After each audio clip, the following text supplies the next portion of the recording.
اعوذ باللہ من الشیطان الرجیم بسم اللہ الرحمن الرحیم فخلف من بعدهم خلف اضاعوا الصلاة واتبعوا الشهوات فسوف يلقون غیا الا من تاب وآمن وعمل صالحا فاولئک يدخلون الجنة ولا يظلمون شیئا صدق اللہ العظیم۔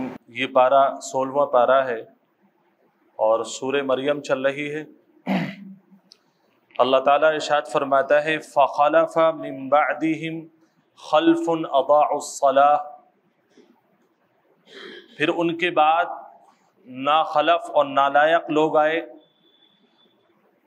کہ جنہوں نے نماز کو ضائع کیا اور شہوات کی اتباع کی، فَسَوْفَ يَلْقَوْنَ غَيًّا، سو آگے وہ گمراہی سے جا ملیں گے۔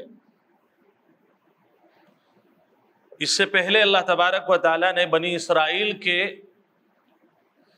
کچھ نیک لوگوں کا تذکرہ کیا، اور نیکی کا سب سے اعلیٰ جو معیار ہے وہ ہے نبوت، کیونکہ ہر دور میں اس دور کے نبی سے بڑا نیک کوئی دوسرا شخص نہیں ہوتا۔ نیک کا مطلب ہے اللہ کا قریب، اللہ کا برگزیدہ۔ تو ظاہر سی بات ہے جسے اللہ تعالیٰ نے جس زمانے میں، جس علاقے میں، جس قبیلے میں نبی بنا کر کے بھیجا ہو، اس علاقے میں اس سے زیادہ اللہ سے ڈرنے والا، اس سے زیادہ اللہ سے محبت کرنے والا اور اس سے زیادہ اللہ کے احکامات پر عمل کرنے والا کوئی دوسرا نہیں ہو سکتا ہے۔ تو اللہ تعالیٰ نے نبیوں کا تذکرہ کیا، اور آیت یہ تھی اولئک الذین انعم اللہ علیہم من النبیین من ذریت آدم، کہ آدم کی ذریت میں سے، اولاد میں سے نبیوں پر اللہ نے انعامات کیے۔ اب جب نیک لوگوں کا تذکرہ آیا تو اللہ تعالیٰ نے اب اس کے بعد نیکوں کے بعد جو بعد میں آئے ہیں انہوں نے ان لوگوں کی نیکی کا کیا ناجائز فائدہ اٹھایا۔ دیکھیے ایسا ہوتا ہے کہ ایک امپائر کو، دنیاوی مثال سے ہم سمجھتے ہیں اس کو، ایک امپائر، ایک صاحب نے، ایک خاندان نے یا چند لوگوں نے مل کر کے کھڑا کیا، لیکن جب انہی چند لوگوں کی اولاد آتی ہے اس کاروبار پر، اس تجارت پر، تو دیکھا یہ گیا ہے کہ اگر نالائق اولاد ہو تو جو اللہ نے جمع کیا ہے اسے بھی تباہ کر دیتے ہیں۔ تو ایسا عام طور پر ہوتا رہا ہے کہ نیک لوگوں کے یہاں پر کہیں نہ کہیں کچھ نہ کچھ اولاد ایسی پیدا ہو جاتی ہے جو باپ کی نیکی کو بھی داؤ پر لگا دیتی ہے۔ اللہ ایسے فرماتا ہے فخلف من بعدہم، جن لوگوں کا تذکرہ ہم نے کیا ہے ان کے بعد کچھ نالائق لوگ آئے، اضاعوا الصلاۃ، نالائقی ان کی کیا تھی کہ انہوں نے نماز کو ضائع کر دیا۔ نماز کو ضائع کرنے کے کئی مفہوم ہیں۔ ایک مفہوم تو یہ ہے سرے سے نماز کا انکار ہی کر دیا، اس کی فرضیت کا، کہ صاحب نماز کوئی چیز نہیں ہے، نعوذ باللہ۔ اور ایک ضائع کرنے کا مطلب یہ ہے کہ مانا تو کہ یہ اللہ کی طرف سے فرض ہے، لیکن اس فرض کو وقت پر ادا نہیں کیا۔ ایسے ہی نماز کے اندر جماعت ایک شرط ہے۔ اگر آپ کے پاس کوئی عذر نہیں ہے، اس نے نماز تو پڑھی لیکن بس یہی ہے جب دل چاہا پڑھ لی، موقع لگا پڑھ لی، تو من چاہی نماز پڑھی، یہ بھی نماز کو ضائع کرنے والی بات ہے۔ جو لوگ بھی نماز کو من چاہے انداز پر پڑھ رہے ہیں وہ اس آیت کو سمجھ لیں۔ اللہ فرماتا ہے فخلف من بعدہم، نالائقوں کا تذکرہ کیا، اور نالائقوں کا تذکرہ اس معنی کر کہ ان کی وجہ نالائق ہونے کی کیا ہے کہ جو لوگ نماز کو ضائع کرتے ہیں اللہ کی نگاہ میں وہ نالائق ہے۔ اب مجھے بھی ضرورت ہے کہ میں اپنے آپ کو پرکھوں، میری زندگی میں نماز اللہ کے چاہت پر ہے یا اپنی چاہت پر ہے۔ اللہ کی چاہت کا مطلب یہ ہے اللہ نے نیند چھوڑنے کو کہا، 2 بجے لیٹ نائٹ سوئے آپ، فنکشن سے آئے آپ، اب صبح ہوئی، آنکھ بھی کھلی، امی نے اٹھایا، کسی کو بیوی نے اٹھایا، کسی کو اس کے بیٹے نے اٹھایا، کسی کو اس کے باپ نے اٹھایا، اواں کرتا ہوا دوسری کروٹ بدل دی کہ ابھی 5 منٹ کے بعد۔ اللہ فرماتا ہے یہ نماز کو ضائع کرنے والی بات ہے، اور نماز کو ضائع کرنے والا اللہ کے نزدیک پسندیدہ ہے یا نالائق ہے؟ ابھی میں نے آپ کو بتایا نالائق ہے، سمجھنا پڑے گا بات کو۔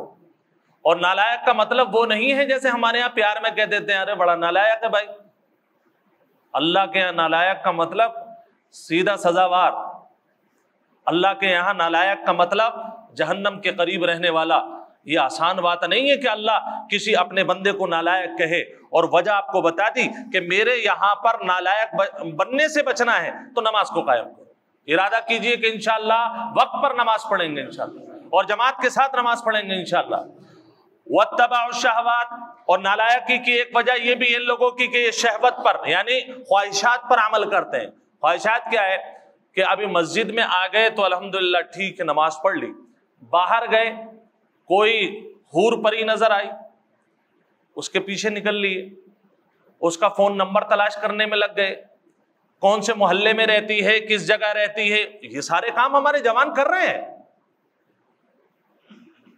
اللہ فرماتا ہے کہ بھائی ابھی تو آپ مسجد میں تھے, تقویٰ تھا دل میں, ابھی آپ کو کیا ہو گیا؟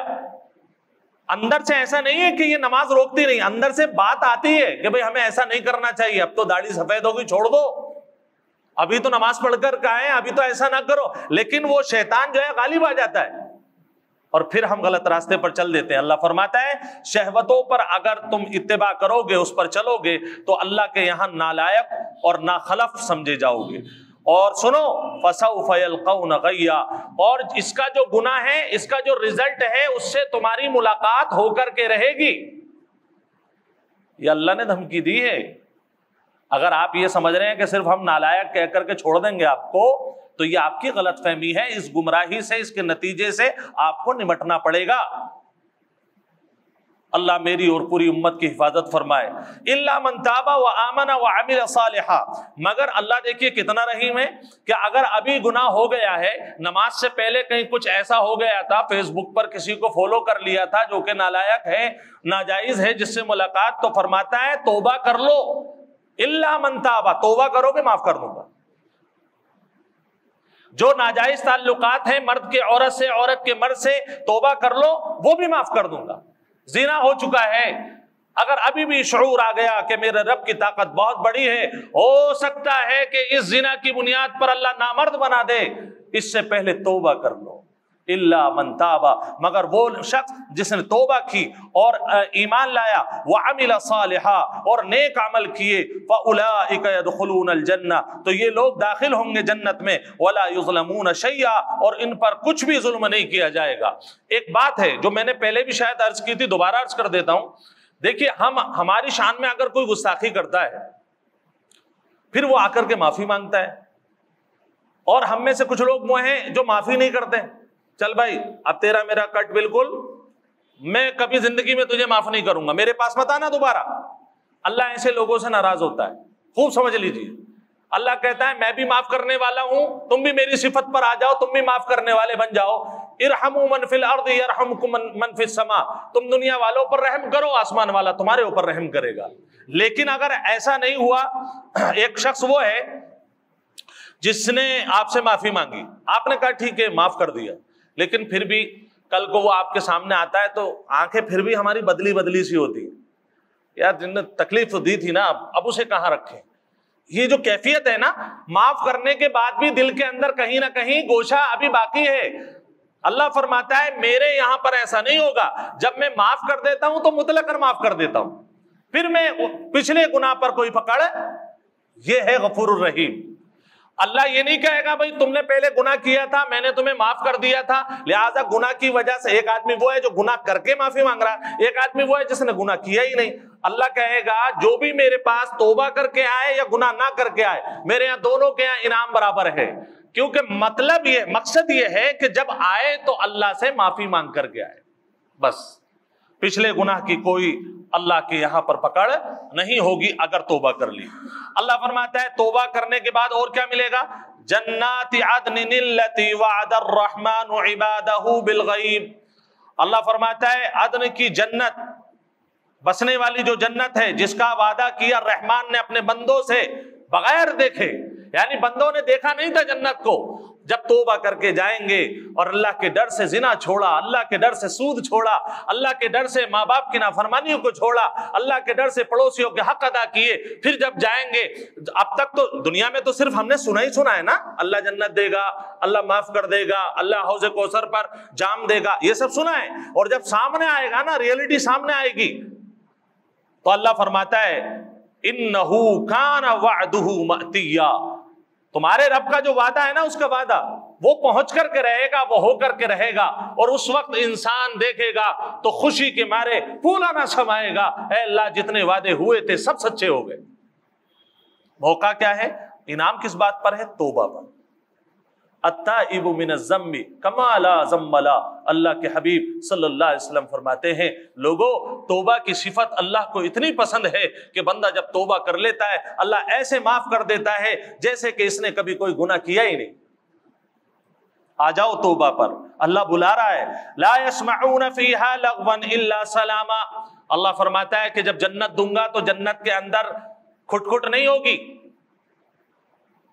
کہ صاحب مکان بنا رہے ہیں تب پڑوسی لڑ رہا ہے، اچھی گاڑی لے کر کے آ رہے ہیں تب پڑوسن لڑنے کھڑی ہو گئی کہ بھائی تمہاری بلٹ کی آواز سے ہمارے کانوں میں درد ہوتا ہے۔ پریشانی بلٹ کی آواز سے نہیں ہے، پریشانی ترقی سے۔ اللہ فرماتا ہے تم ترقی کرتے ہو، تمہارے رشتہ دار تم سے خفا ہونے لگتے ہیں، لیکن ہم جنت میں ایسا نہیں ہونے دیں گے۔ سب کو اتنی جنت دیں گے جنتیوں کو کہ اسے پڑوس کے بارے میں، ستانے کے بارے میں دور دور تک اسے کوئی کہیں خیال ہی نہیں آئے گا، خیال ہی نہیں آئے گا۔ اللہ فرماتا ہے یہ سلامتی والی جنت۔ اچھا آپ کو ایک بات بتاؤں، یہ جو سلام کا رواج اللہ کے نبی صلی اللہ علیہ وسلم نے عام کرنے کو کہا ہے، سلام کرنا جنتیوں کی صفت ہے، آپس میں ایک دوسرے کو سلام کریں گے، فرشتے سلام کریں گے، جنت کا دروغہ سلام کرے، جب بھی ملاقات ہوگی سلام ہوگا۔ تو سلام کرنا کس کی صفت ہے صاحب؟ جنتیوں کی صفت۔ ہم میں سے کون کون آدمی ہے جو جنت میں جانا چاہتا ہے؟ سب ہے نا، تو پھر سب سلام کیوں نہیں کرتے؟ جنت میں جانے کی خواہش ہے لیکن جنت کے عمل کی خواہش نہیں ہے۔ کیا ہے؟ جس سے ہماری رضامندی ہے اس کو سلام کریں گے، جس سے ہمیں مطلب ہے اس کو سلام کریں گے۔ ارے مطلب تو یہ ہے کہ ایمان والا دیکھ کر کے آپ سلام کرو، ایمان بیس ہونا چاہیے سلام کا، نہ یہ کہ رضامندی اور ناراضگی۔ جنت میں جانے کا شوق، جنت کے عمل سے کوئی طلب ہی نہیں، اس کی کوئی چاہت ہی نہیں، یہ دوغلاپن ہے، منافقت ہے، اسے ہمیں اور آپ کو سدھارنے کی ضرورت ہے۔ ارادہ کیجئے، نیت کیجئے، انشاءاللہ ہر ایمان والے کو ہم سلام کریں گے انشاءاللہ۔ بڑا مسئلہ ہے، دیوبندی بریلوی کو سلام نہیں کرے گا، بریلوی دیوبندی کو سلام نہیں کرے گا۔ بھائی کیا بات ہے؟ بھائی تمہاری جنت کے ٹھیکے میں لے رکھی ہے تم نے۔ وہ کہہ رہا ہے لا الہ الا اللہ محمد الرسول اللہ، اب وہ بریلوی ہو، دیوبندی ہو، جماعت اسلامی ہو، اہل حدیث ہو، وہ اس کا اپنا معاملہ ہے، آپ تو سلام کیجئے نا۔ آپ اس نسبت پر سلام کیجئے کہ ہم نے قرآن میں سنا ہے کہ جنتیوں کی صفت کیا ہے؟ سلام کرنا۔ اللہ عمل کی توفیق نصیب فرمائے۔ اللہ فرماتا ہے وَلَهُمْ رِزْقُهُمْ فِيهَا بُكْرَةً وَعَشِيًّا۔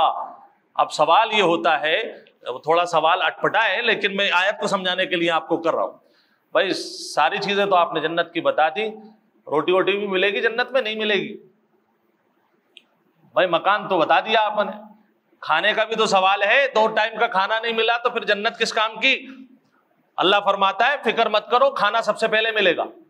وَلَهُمْ فِيهَا وَلَهُمْ رِزْقُهُمْ فِيهَا، ان کے لیے کھانے کا انتظام، رزق کا انتظام اس کے اندر ہوگا۔ اور تم صبح شام کھاتے ہو، اس لیے سمجھانے کے طور پر اللہ نے کہا بُكْرَةً وَعَشِيًّا، صبح کو بھی ملے گا شام کو بھی ملے گا۔ جو اللہ یہاں کھلا رہا ہے نالائقی کے باوجود، کفر کے باوجود، ناشکری کے باوجود، کیا وہ اللہ جنت میں جا کر کے بھوکا رکھے گا؟ اللہ نے سمجھایا ملے گا سب کچھ۔ آخری آیت تِلْكَ الْجَنَّةُ الَّتِي نُورِثُ مِنْ عِبَادِنَا مَنْ كَانَ تَقِيًّا۔ اللہ فرماتا ہے اس جنت کے وارث ہم معلوم ہے کن کو بنائیں گے؟ من عبادنا، ہمارے بندوں میں سے، من کان تقیہ، جو متقی ہوگا صرف یہ جنت اس کو ملے گی۔ متقی کا مطلب احکامات ماننے والے، احکامات میں جن چیزوں کے کرنے کا اللہ نے حکم دیا اس کو کرنا، اور جس سے رکنے کا حکم دیا اس سے رکنا، یہ اللہ سے تقوی کہلاتا ہے۔ تنہائی میں گناہ کرنے کا سارے اسباب موجود ہیں، سارے اسباب موجود ہیں۔ یوسف علیہ السلام کو بھی سارے اسباب موجود تھے، لیکن انہوں نے کیا کہا؟ میں اللہ سے ڈرتا ہوں اور میرا اللہ ہر جگہ موجود ہے۔ یہ ہے تنہائی سے، تنہائی میں گناہ سے بچنا۔ اگر آپ کا نفس تنہائی میں آپ کے دین کے کنٹرول میں ہے، اللہ کی خوف کے کنٹرول میں، سمجھ لیجئے کہ ایسے وقت میں آپ کو تقوی کا ایک اعلیٰ معیار نصیب ہو چکا ہے۔ تنہائی میں جو لوگ گناہ آرام سے کر لیتے ہیں اور اعلان وہ ساری نیکیاں کرتے ہیں، ابھی تقوی میں بہت کمی ہے۔ تنہائی کا تقوی اور تنہائی کی عبادت ہی اصل عبادت ہوتی ہے۔ اللہ تبارک و تعالی ہر حال میں اپنے رب سے محبت نصیب فرمائے، اور جنت کے لیے جس تقوی کی ضرورت ہے ہم سب کو، پوری امت کو وہ تقوی نصیب فرمائے۔